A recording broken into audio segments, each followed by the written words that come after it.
Hello everybody, we're back with another episode of The Lifestyle Sports. It's AI from the 210. There's been a lot that took place last night in the NBA playoff world. We have a few games we got to get into. But for the first topic, we got to discuss the NFC East when it comes to the NFL. That's my favorite division just because my team, the Dallas Cowboys, is rocking in the NFC East. So I'm going to rank the teams how I predict the wins will go. I'm going to predict who will be the number 1 seed in that division to the number 4. So in the number 1 seed, the number 1 team in the division, of course, will be the Dallas Cowboys.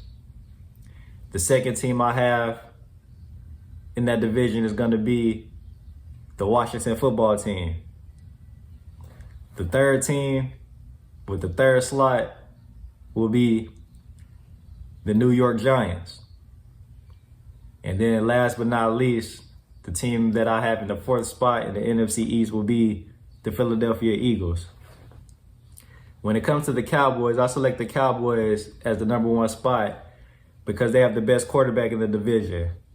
To me, that's just the quarterback is the most important position on the field. With a great quarterback that can get you out of a lot of sticky situations. So they have the best quarterback.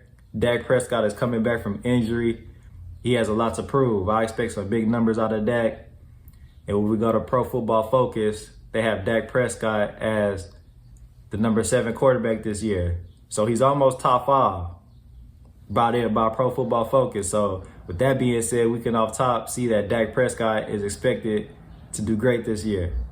With the healthy offensive line, Pro Football Focus has them as number 6 when healthy. So a healthy offensive line and a healthy quarterback, we destined for success. And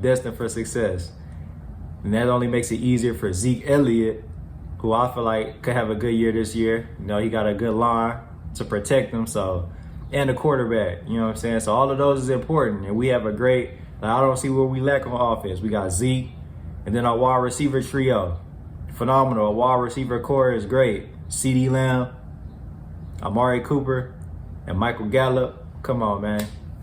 You know what I'm saying? So with that being said, we have the best offense in our division. So I just feel like that's going to boost us to have the number 1 spot in the NFC East.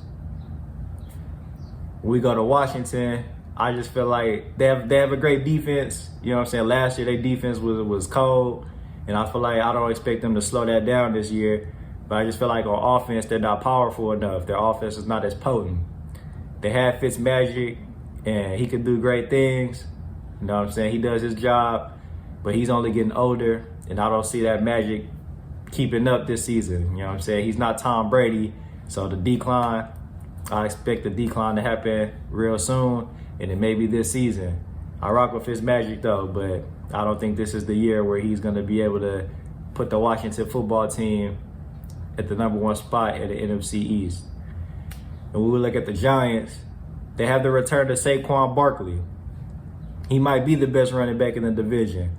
His rookie year, he went off, he was cold, and he returns this year. He could do everything Zeke can do, and he's younger. So he might be the best running back. But other than that, I don't see the Giants having really anything else that they don't have the best defense in the division or the best offense. So that off top puts them in number 3. They do have a good defense, and Daniel Jones, he might do something this year, but I don't see him making that leap just yet. You know what I'm saying? He's all right, but he still has to prove himself. We still got to see with Daniel Jones what he can do. So then that takes us to the Eagles with the last spot. Shout out to the Eagles, but they have a new coach this year. We have to see what he can do. So a new coach, a new full-time starting quarterback, Jalen Hurts. This is only his 2nd year. So we got to see how he going to do, even though I rock with Jalen Hurts. But we got to see what he's going to do in his full-time role. I just feel like the Eagles have a lot more rebuilding to do. So with that being said, that's why I have the Dallas Cowboys with the number 1 spot in the NFC East this upcoming season. The first game we're going to get into is Game 3, Round 2, the Bucks versus the Nets. The Bucks win a close one, 86-83. Chris Middleton had his breakout game of the playoffs this year. 35 points and 15 rebounds. Chris Middleton, he was lacking a little bit, you know what I'm saying, as the playoffs was going. I was wondering where he was at, if he was going to make this impact, and he finally made it. So shout out Chris Middleton. I'm proud he finally came out there and hoop. Giannis had a great game, 33 points and 14 rebounds. Phenomenal. Like, this game was really the Giannis and Middleton show. They had most of the points. They had more than half the team points. The other Bucks combined for 18 points. The other 18 points. So, like, it was really them two. They just couldn't be stopped. Shout out to Giannis and Middleton. When we go to the Nets, KD had a 30, you know what I'm saying, a 30 bucket, you know what I'm saying, 30 piece. But he didn't shoot too well. He only shot 11 for 28 from the field. So I feel like that played a role in this loss as well. But I expect KD to pick it up. We know that's just one of them bad games that you have. Everybody can't have a good game every time. But he still got that 30. He still got 30, and he got 11 rebounds. Kyrie Irving, 22 points. You know, shout out Kyrie. That's cool. Got the 22. But it just wasn't enough. It was a close game. It went down to the end. Drew Holiday hit the game-winning layup with 11.4 seconds left.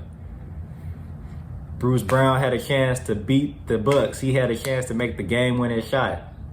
I do wish he would have kicked it out to Kyrie or maybe KD for a jumper or you know what I'm saying, at least to let them get the game-winning shot. But I understand he felt like he could have made that, you know, as his confidence as a player. He felt like he could have made that as well. But definitely, I feel like he should have looked towards Kyrie or KD for that. They still could have won this. Both teams shot bad for three, but I feel like the Nets could have really used James Harden in this one. You know what I'm saying? But it was still close. It was still close. So the Nets, if KD gonna shoot bad without James Harden, and with Giannis and Middleton having those big games, if you only lose by 3, I wouldn't be too mad. I feel like you're still in a good position, and you still almost won the game. So I'm gonna just put it like this. I still put it on the Bucks because, like I said, the Nets only lost by 3. So I feel like this on the Bucks. If the Bucks can win this next game, I'm gonna say it'll be a 7-game series. If the Bucks win this next game, it will go 7. The next game we're gonna get into is Game 2, Round 2, the LA Clippers versus the Utah Jazz. The Jazz win big at home, 117-111. They got the big victory. Mitchell had 37 points with 27 in the first half. Mitchell's just been killing. I don't know if he can be stopped. Jordan Clarkson, San Antonio's own Jordan Clarkson. Keep putting on for the city. Keep putting on. Had 24 points off the bench. I'm loving his role in Utah. I feel like he found a place where he can really show off his skills, and it's paying off. It's paying off greatly. Rudy Gobert had a double-double, 13 points and 20 rebounds. I was really impressed with them 20 rebounds. I see Gobert out there. When we go to the Clippers, Reggie Jackson had his breakout game. He looked like the old Reggie Jackson we used to see back on the Thunder. He had 29 points. Man, shout out Reggie Jackson. Paul George had 27 points and 10 rebounds. You know what I'm saying? Paul George is out there hooping. Kawhi Leonard had 21 points, but only had 2 points in the fourth quarter. So I feel like they really needed Kawhi to step up in the fourth quarter to get that fourth quarter scoring from their best player. I feel like that could have been a big reason why they lost. The Jazz shot great from 3. They shot 50% from 3 and made 23s last night. There was no stopping them. Just hooping, just hitting threes. Mitchell been killing this whole playoffs. We cannot deny the fact. If Mitchell would have played like this all season, he arguably could have probably won MVP. But he might get to that next year. We see the way he's killing. He's on a mission. So I gotta show love to Mitchell. I like how he play. I like his style. And I love how he's coming. The fourth quarter, the game was close, but the Clippers missed a lot of buckets that they should have if they wanted to stay in the game. But they missed a lot of buckets, and they just took them out the game. They couldn't come back. I feel like the Clippers been in this situation before in this previous round with Dallas, but they can't just keep going down 0-2. So I feel like, man, the Clippers need to win Game 3 at home. If the Clippers do not win Game 3 at home, they will be swept. If they do not win game 3, Clippers, y'all will be swept. Donovan Mitchell cannot be stopped. Y'all have Kawhi Leonard and Paul George, 2 great wing defenders, but somehow Mitchell still almost getting close to 40.